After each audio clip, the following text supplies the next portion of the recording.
ಸ್ನೇಹಿತರೆ, ಈಗಾಗಲೇ ನಾನು ಏಕಾದಶಿ ವ್ರತವನ್ನು ಯಾವ ರೀತಿ ಆಚರಣೆಯನ್ನು ಮಾಡಬೇಕು, ಈ ಏಕಾದಶಿ ಪರಿವರ್ತಿನಿ ಏಕಾದಶಿ ನಮ್ಮ ಜೀವನದಲ್ಲಿ ಒಂದು ಹೊಸ ಪರಿವರ್ತನೆಯನ್ನು ತರ್ತದ ಪೂರ್ಣ ವಿವರವಾಗಿ ತಿಳಿಸ್ಕೊಟ್ಟೆ. ಇನ್ನೂ ಒಂದು ವಿಶೇಷವಾದ ಸ್ತೋತ್ರ ಅದ, ಆ ಸ್ತೋತ್ರವನ್ನು ಹೇಳ್ಕೊಡ್ತೀನಿ. ನಿಮ್ಮ ಸಂಕಷ್ಟಗಳು ಎಷ್ಟೊಂದು ಕಡಿಮೆ ಆಗ್ತದೆ.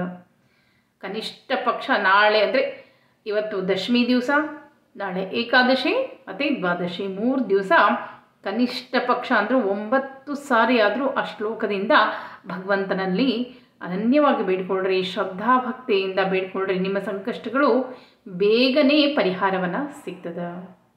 ಜೊತೆಗೆ ಇನ್ನೊಂದು ವಿಷಯನ ಹೇಳ್ತಾ ಇದ್ದೀನಿ. ಈ ಶ್ಲೋಕವನ್ನು ಹೇಳೋಕ್ಕಿಂತ ಮುಂಚೆ ಇನ್ನೊಂದು ವಿಷಯ ಏನಂದರೆ, ದ್ವಾದಶಿ ದಿವಸ ತಪ್ಪದೆ ಗೋಧಿಯನ್ನು ಯಥಾಶಕ್ತಿ ದೇವಸ್ಥಾನಕ್ಕೆ ಅಥವಾ ಬ್ರಾಹ್ಮಣರಿಗೆ ದಾನವನ್ನು ಕೊಟ್ಟರೆ ಬಹಳ ಶ್ರೇಷ್ಠ ಅಂತ ಹೇಳ್ತೀವಿ. ಯಾಕಂದರೆ ದ್ವಾದಶಿ ಭಾದ್ರಪದ ಮಾಸದ ಶುಕ್ಲ ಪಕ್ಷದ ದ್ವಾದಶಿ ಏನದಲ್ಲ, ಅದು ಬಹಳನೇ ಮಹತ್ವ ಪಡೆದದ. ಅದಕ್ಕೆ ಆ ಒಂದು ಶ್ಲೋಕದ ಆ ಶ್ಲೋಕವನ್ನು ಹೇಳಿ ದಾನವನ್ನು ಕೊಡಬೇಕು. ಹೇಳ್ತೇನೆ ನೋಡ್ರಿ. ಋಷಿಕೇಶ ನಮಸ್ತುಭ್ಯಂ ಸರ್ವಲೋಕೈಕ ಹೇತುವೆ ಮಹ್ಯಂ ಸರ್ವ ಸುಖಂ ದೇಹಿ ಗೋಧೂಮಸ್ಯ ಪ್ರಧಾನತಃ ಅಂಥೇಳಿ ಗೋಧಿಯನ್ನು ಮುಂದೆ ಇಟ್ಕೊಂಡು 3 ಸಾರಿ ಈ ಶ್ಲೋಕವನ್ನು ಹೇಳಿ ಗೋಧಿಯನ್ನು ದಾನ ಮಾಡಿರಿ. ಯಥಾಶಕ್ತಿ ನಿಮಗೆ 1 ಕಿಲೋ ಆದರೆ 1 ಕಿಲೋ ಮಾಡಿರಿ, ಅರ್ಧ ಕಿಲೋ ಆದರೆ ಅರ್ಧ ಕಿಲೋ ಮಾಡಿರಿ.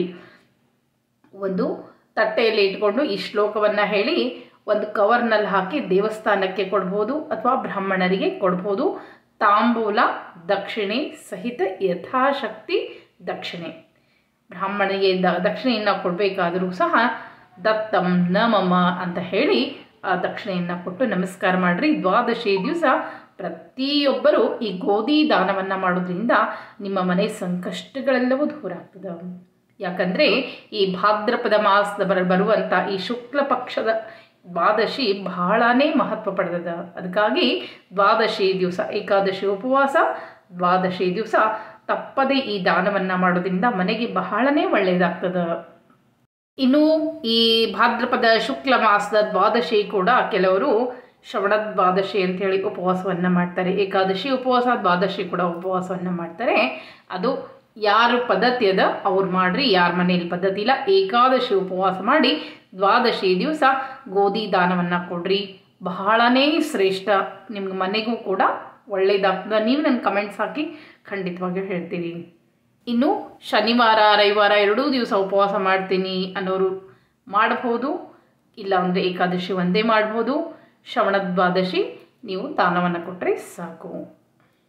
ಈ ರೀತಿ ಮೇಲೆ ಹಾಕಿನಲ್ಲ ಆ ರೀತಿ ವಾಮನ ರೂಪಿ ಭಗವಂತನ ಸ್ಮರಣೆಯನ್ನು ಮಾಡ್ತಾ ರಂಗವಲಿಯನ್ನು ಹಾಕ್ಲಿಕ್ಕೆ ಬಂದರೆ ಹಾಕ್ರಿ, ಇಲ್ಲ ಅಂದರೆ ಅನುಸಂಧಾನ ಮಾಡಿಕೊಂಡು ವಾಮನ ಸ್ವರೂಪಿಯನ್ನು ಅನುಸಂಧಾನ ಮಾಡಿಕೊಂಡ್ರೆ ಸ್ಮರಣೆಯನ್ನು ಮಾಡಿಕೊಂಡ್ರೆ ಸಾಕು. ಅಲ್ಲಿ ಸಾಕ್ಷಾತ್ ಭಗವಂತ ಬಂದು ನಿಲ್ತಾನಂತೆ ನಿಮ್ಮ ಪೂಜೆ ಮಾಡುವ ಸ್ಥಳದಲ್ಲಿ. ಇನ್ನು ಯಾಕೆ ಹೇಳ್ತೀನಿ ಅಂತಂದರೆ, ಸಾಕ್ಷಾತ್ ಭಗವಂತನೇ ಹೇಳ್ತಾ ಇದ್ದಾನೆ, ಅಹಂ ಭಕ್ತ ಪರಾಧೀನಃ ಅಂಥೇಳಿ. ಭಕ್ತರಿಗಾಗಿ ನಾನು ಏನನ್ನು ಬೇಕಾದರೂ ಮಾಡಲಿಕ್ಕೆ ಸಾಧ್ಯ. ಅವನನ್ನು ಪ್ರೀತಿಯಿಂದ ನೀವು ಕರೆದ್ರೆ ಸಾಕು, ಭಗವಂತ ಬರ್ತಾನೆ. ಅದಕ್ಕೆ ಒಂದು ಉದಾಹರಣೆ ಕೊಡ್ತಾ ಇದ್ದೀನಿ. ಒಂದು ಉದಾಹರಣೆ, ಇನ್ನು ಬೇಕಾದಷ್ಟು ಉದಾಹರಣೆ ಹೇಳ್ಬೋದು. ಸಂತ ಸಕ್ಕುಬಾಯಿ ಹೆಸರು ನೀವು ಕೇಳಿರ್ಬೋದು. ಆಕೆಗೆ ಪಂಢರಪುರಕ್ಕೆ ಹೋಗಬೇಕು ಅಂತ ಆಸೆ ಆಗಿಬಿಟ್ಟಿರ್ತದೆ. ಆದರೆ ಅತ್ತಿ ಮನೆಯವರು ಬಹಳನೇ ಕೆಟ್ಟಿರ್ತಾರೆ. ಹೀಗಾಗಿ ಆಕೆನ ಹೇಗೆ ಹೋಗಬೇಕು ಅಂಥೇಳಿ ಭಗವಂತನಲ್ಲಿ ಸ್ಮರಣೆಯನ್ನು ಮಾಡ್ತಾ ಇದ್ದಾಳೆ. ಭಗವಂತ ಬರ್ತಾನೆ, ಬಂದು ಆಕೆಯ ರೂಪದಲ್ಲಿ ಆಕೆ ಸೊಸೆಯಾಗಿ ಅಂತ ಅತ್ತಿ ಮನೆಯಲ್ಲಿ ಆಕೆಯ ಕೆಲಸಗಳನ್ನ ಮಾಡಿಕೊಂಡಿದ್ದು ಆಕೆಯನ್ನು ಪಂಢರಪುರಕ್ಕೆ ಕಳಿಸ್ತಾನೆ. ಇನ್ನು ಭಕ್ತ ಕುಂಬಾರ ಪಿಕ್ಚರ್ದಲ್ಲಿ ನೀವು ನೋಡಿರ್ಬೋದು. ಬಹುಶಃ ಇವೆಲ್ಲ ಪಿಕ್ಚರ್ಗಳಲ್ಲ, ನಡೆದಂಥ ಘಟನೆಗಳೇ. ಭಕ್ತ ಕುಂಬಾರ ಪಿಕ್ಚರ್ನಲ್ಲಿ ಕುಂಬಾರನಿಗಾಗಿ ಆಸರೆಯಾಗಿ ಬಂದು ನಿಲ್ತಾನೆ ಭಗವಂತ. ಆತನ ಒಂದು ಮೇಲೆ ಆಣೆಯಿಂದ ಆತನ 2 ಕೈಗಳನ್ನ ಕಳ್ಕೊಂಡಿರ್ತಾನೆ. ಆಗ ಭಗವಂತ ಬಂದು ನಿಂತು ಆತನ ಕೆಲಸಗಳಿಗೆಲ್ಲದಕ್ಕೂ ಆಸರೆಯಾಗಿ ನಿಲ್ತಾನೆ. ಇವು ಯಾವ ಕಥೆಗಳಲ್ಲ, ಇವೆಲ್ಲವೂ ಸತ್ಯ ಘಟನೆಗಳು. ನಾವು ಸಹ ಈಗಲೂ ಭಗವಂತನನ್ನು ಅದೇ ಅಂತಃಕರಣದಿಂದ ಕರೆದರೆ ಖಂಡಿತವಾಗಿಯೂ ನಮ್ಮ ಸಂಕಷ್ಟಗಳೆಲ್ಲವೂ ದೂರ ಆಗೇ ಆಗ್ತದೆ. ಅದಕ್ಕೆ ನಾವು ಮನಸ್ಸು ಮಾಡಬೇಕು ಅಷ್ಟೇ. ಇನ್ನು ಕೆಲವರಿಗೆ ಏಕಾದಶಿ ಉಪವಾಸ ಮಾಡೋದ್ರಿಂದ ಆರೋಗ್ಯ ಕೆಡ್ತದ ಅಂತ ಹೇಳ್ತೀರಿ. ಅದು ತಪ್ಪು ಕಲ್ಪನೆ. ನಾವು ಟ್ಯಾಬ್ಲೆಟ್ ತೊಗೋತೇವೆ, ಏಕಾದಶಿ ಉಪವಾಸ ಮಾಡಿದರೆ ಹೆಂಗೆ ಅಂಥೇಳಿ ಒಂದು ಮಾತು ಹೇಳ್ತೀನಿ, ಏಕಾದಶಿ ಉಪವಾಸ ಮಾಡೋದ್ರಿಂದ ಆರೋಗ್ಯ ವೃದ್ಧಿ ಆಗ್ತದೆ ಹೊರತು ಉಪವಾಸ ಮಾಡೋದ್ರಿಂದ ಆರೋಗ್ಯ ಕೆಡುವುದಿಲ್ಲ. ಯಾಕಂದರೆ ಮನುಷ್ಯನಿಗೆ ಸ್ವಲ್ಪನಾದರೂ ನಮ್ಮ ದೇಹಕ್ಕೆ ಜೀರ್ಣಿಸೋ ಶಕ್ತಿ ಏನಿರ್ತದಲ್ಲ, ಅದೊಂದು ಯಂತ್ರ ಏನಿರ್ತದಲ್ಲ, ಅದಕ್ಕೆ ಸ್ವಲ್ಪನಾದರೂ ರೆಸ್ಟು ಅಂತ ಬೇಕು. ಇಲ್ದಿದ್ರೆ ಅದು ಆಹಾರ ಜೀರ್ಣಿಸ್ತಾ ಅನಾರೋಗ್ಯಕ್ಕೆ ನಮ್ಮನ್ನು ಈಡು ಮಾಡ್ತದೆ.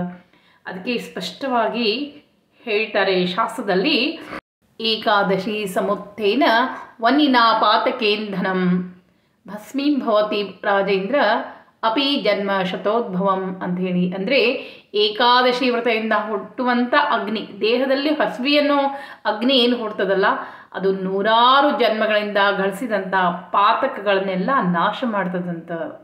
ಅಂದರೆ ಬೂದಿ ಮಾಡ್ತದ, ನಮ್ಮ ದೇಹದಲ್ಲಿ ಶುದ್ಧಿ ಮಾಡ್ತದ. ಅದಕ್ಕಾಗಿ ನಾವು ಏಕಾದಶಿ ಒಂದು ದಿನ ಆದರೂ ಯಥಾಶಕ್ತಿ, ನಿಮಗೆ ಪೂರ್ಣ ಉಪವಾಸ ಮಾಡಲಿಕ್ಕಾಗದೇ ಇದ್ದರೂ ಹಾಲು ಹಣ್ಣು ಅದು ತೆಗೆದುಕೊಂಡು ಉಪವಾಸ ಮಾಡಿರಿ. ಮುಟ್ಟಾದವರು ಪೂಜೆ ಮಾಡ್ಲಿಕ್ಕೆ ಬರೋದಿಲ್ಲ, ಉಪವಾಸ ಮಾಡಬೇಕು. ಗರ್ಭಿಣಿ ಸ್ತ್ರೀಯರು ಪೂರ್ಣ ಉಪವಾಸ ಮಾಡ್ಲಿಕ್ಕೆ ಹೋಗಬಾರ್ದು. ಯಥಾಶಕ್ತಿ ಹಣ್ಣು, ಹಾಲು, ಜ್ಯೂಸು ಇದೆಲ್ಲ ತಗೊಂಡು ಉಪವಾಸ ಮಾಡ್ಬೋದು. ಇನ್ನು ಹಾಲು ಕುಡಿಸೋಂಥ ಬಾಳಂತಿಯರಿಗೆ ಏಕಾದಶಿ ವ್ರತ ಬರೋದಿಲ್ಲ, ಆದರೆ ಅನ್ನವನ್ನು ಊಟ ಮಾಡಲಿಕ್ಕೆ ಹೋಗಬಾರ್ದು. ಮೆತ್ತಿಗೆಂದು ಉಪ್ಪಿಟ್ಟು ಮಾಡಿ ತಿನ್ನಿಸ್ಬೋದು, ಅಥವಾ ಹಾಲಾಗಿಂದ ದಶಮಿ ಮಾಡಿ ಕೊಡ್ಬೋದು. ಏಕಾದಶಿ ದಿವಸ ಲವಣ ಅಂತಂದರೆ ಉಪ್ಪು ತಿಂದರೆ ದೋಷ ಬರ್ತದೆ. ಅನ್ನವನ್ನು ಊಟ ಮಾಡಿದಂಥ ಮನೆಯಲ್ಲಿ ನಾನು ಇರುವುದಿಲ್ಲ ಅಂಥೇಳಿ ಸಾಕ್ಷಾತ್ ಮಹಾಲಕ್ಷ್ಮಿ ಹೇಳ್ತಾಳಂತ. ಅದಕ್ಕಾಗಿ ಏಕಾದಶಿ ದಿವಸ ಊಟವನ್ನು ಮಾಡುವವರ ಮನೆಯಲ್ಲಿ ಎಷ್ಟೇ ದುಡಿದ್ರೂ ಕಷ್ಟಗಳು ನಿಲ್ಲುವುದೇ ಇಲ್ಲ. ನಾನಾ ಥರದ್ರಿಂದ ಬಳಲ್ತಾನೇ ಇರ್ತಾರೆ. ಅದಕ್ಕಾಗಿ ಆ ದಿನವನ್ನು ಅನ್ನವನ್ನು ಊಟ ಮಾಡಿದ ದಿವಸ, ಏಕಾದಶಿ ದಿವಸ ಅನ್ನವನ್ನು ಊಟ ಮಾಡಿದರೆ ರೋಗಗಳು ತಪ್ಪುವುದಿಲ್ಲ ಅಂತ ಕೂಡ ಹೇಳ್ತಾರೆ. ಇನ್ನು ವಿಶೇಷವಾದಂಥ ಒಂದು ಸ್ತೋತ್ರವನ್ನು ಹೇಳ್ಕೊಡ್ತೀನಿ. ಕನಿಷ್ಠ ಪಕ್ಷ ನಿಮ್ಗೆ ಉಪವಾಸ ಮಾಡಲಿಕ್ಕಾದರೂ ಮಾಡಿ ಹೇಳಿದರೂ ಒಳ್ಳೆಯದು. ಉಪವಾಸ ಮಾಡಲಿಕ್ಕಾಗಂಗಿಲ್ಲ ಅಂದರೆ ಹಂಗೆ ಹೇಳ್ತೀನಿ ಅಂದರೂ ಕೂಡ ಹೇಳ್ಬೋದು. 3 ದಿವಸ ಈ ಶ್ಲೋಕವನ್ನು ಕನಿಷ್ಠ 9 ಬಾರಿ ಆದರೂ ಹೇಳ್ರಿ, ಮಕ್ಕಳಿಗೂ ಕೂಡ ಜ್ಞಾನ ಬರ್ತದೆ. ಈ ಶ್ಲೋಕ ಪದ್ಮಪುರಾಣದಲ್ಲಿ ಅದಿತಿ ತನ್ನ ಇಷ್ಟಾರ್ಥ ಸಿದ್ಧಿಗೋಸ್ಕರ ವಾಮನನ್ನು ಬೇಡಿಕೊಂಡಿದ್ದು ಬಹಳನೇ ಮಹತ್ವ ಇರುವಂಥ ಸ್ತೋತ್ರ ಇದು.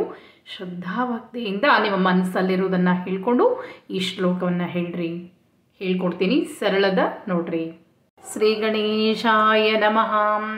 ಅದಿತಿರುವಾಚ ನಮಸ್ತೆ ದೇವದೇವೇಶ ಸರ್ವವ್ಯಾಪಿಂ ಜನಾರ್ದನ ಸತ್ವಾದಿ ಗುಣಭೇದೇನ ಲೋಕವ್ಯಾಪಾರಕಾರಿಣೇ ನಮಸ್ತೆ ಬಹುರೂಪಾಯ ಅರೂಪಾಯ ನಮೋ ನಮಃ ಸರ್ವೈಕಾದ್ಭುತರೂಪಾಯ ನಿರ್ಗುಣಾಯ ಗುಣಾತ್ಮನೇ ನಮಸ್ತೆ ಲೋಕನಾಥಾಯ ಪರಮಜ್ಞಾನರೂಪಿಣೇ ಸದ್ಭಕ್ತಜನವಾತ್ಸಲ್ಯ ಶೀಲಿನೇ ಮಂಗಳಾತ್ಮನೇ ಯಸ್ಯಾವತಾರರೂಪಾಣಿ ಹೇರ್ಜಯಂತಿ ಮುನೀಶ್ವರಃ ತಮಾದಿಪುರುಷಂ ದೇವ ನಮಾಮೀಷ್ಟಾರ್ಥಸಿದ್ಧಯೇ.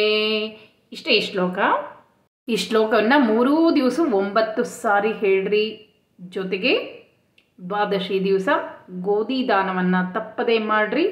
ಎಷ್ಟೋ ನಿಮ್ಮ ಸಂಕಷ್ಟಗಳು ದೂರ ಆಗುತ್ತೆ. ಅಷ್ಟೇ ಅಲ್ಲ, ಮನಸ್ಸಿನಲ್ಲಿ ಏನಾದರೂ ಇಷ್ಟಾರ್ಥಗಳು ಕೂಡ ನಿಮಗೆ ಸಿದ್ಧಿಯನ್ನು ಕೊಡು.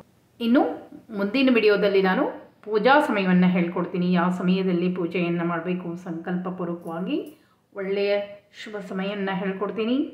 ಜೊತೆಗೆ ಪಾರಣಿ ಸಮಯವನ್ನು ಕೂಡ ಹೇಳ್ಕೊಡ್ತೀನಿ. ಮತ್ತೆ ಮುಂದಿನ ವಿಡಿಯೋದಲ್ಲಿ ಸಿಗ್ತೀನಿ ಸ್ನೇಹಿತರೆ. ನಮಸ್ಕಾರ.